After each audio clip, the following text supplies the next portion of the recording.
இந்திய team dressing ரூமில் என்ன நடக்குது அண்டு எல்லாத்தையும் பார்த்தீங்கன்னா புட்டு புட்டு வச்சுருக்காருங்க மோனே மோர்கல். அதாவது அவர் தான் பவுலிங் கோச், இந்திய டீம் பவுலிங் கோச்சாக இருக்கார்.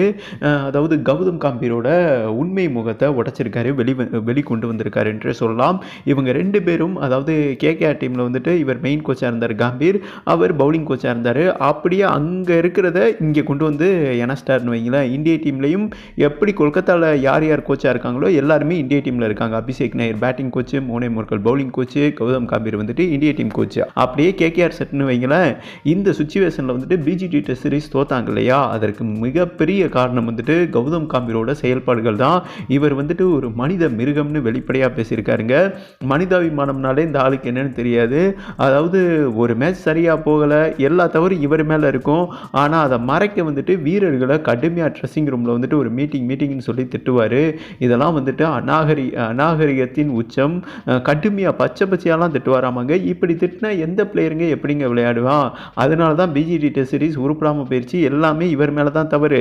இளம் பிளேயர்கள் அபிமன்யு ஈஸ்வரன், சேம் டைம் பார்த்தீங்கன்னா ருத்ராஜ் கெய்க்வாட், இப்படி திறமையான பிளேயர்கள் இருக்காங்க. சஃப்ராஸ் கான் கூட இருக்காரு. ஆனால் 2 பேர் தொடர்ந்து அவுட் ஆஃப் ஃபார்மில் இருந்தாங்க, விராட் கோலி, ரோஹித் சர்மா. ஆனால் அவங்கள தட்டி கேட்காம இளம் பிளேயர்களை தான் இவர் கட்டிச்சு குதறினார். Same time batting coach, bowling coach, இவருக்கு யார் யார் அடிமையோ அவங்கெல்லாம் வந்துட்டு அநாகரிகமாக பேசுவார்.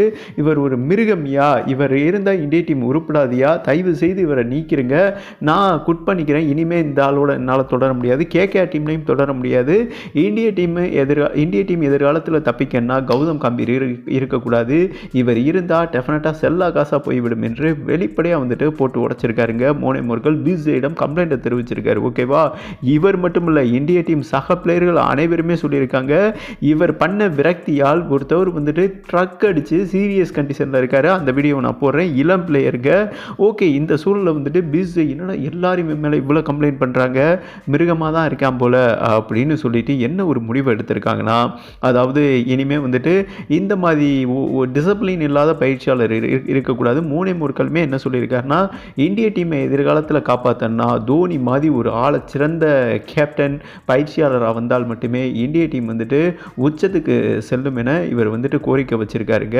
அந்த முடிவை எடுத்திருக்காங்க பிசிஐ வந்துட்டு தோனி கிட்ட அப்ரோச் பண்ணியிருக்காங்க. நீங்கள் வந்துட்டு ஐசிசி சாம்பியன் தொடர் வரை இந்திய டீமை வழி நடத்துங்க, ஒரு மெயின் பயிற்சியாளராக வழி நடத்துங்க, எல்லா பொறுப்பையும் நீங்களே எடுத்துக்கங்க, உங்களுக்கு தான் சக பிளேயர்கள் உங்களுக்கு தான் மரியாதை கொடுப்பாங்க, திறமையான இளம் பிளேயர்களை கொண்டு வர முடியும், எங்களுக்காக ரிக்வஸ்ட் பண்ணி காலில் விழுகாத குறையா பிசிஐ வந்துட்டு கேட்டிருக்காங்க. ஏன்னா ஐசிசி சாம்பியன் தொடரை வின் பண்ணி கொடுத்த ஒரே கேப்டன் இவர் தாங்க.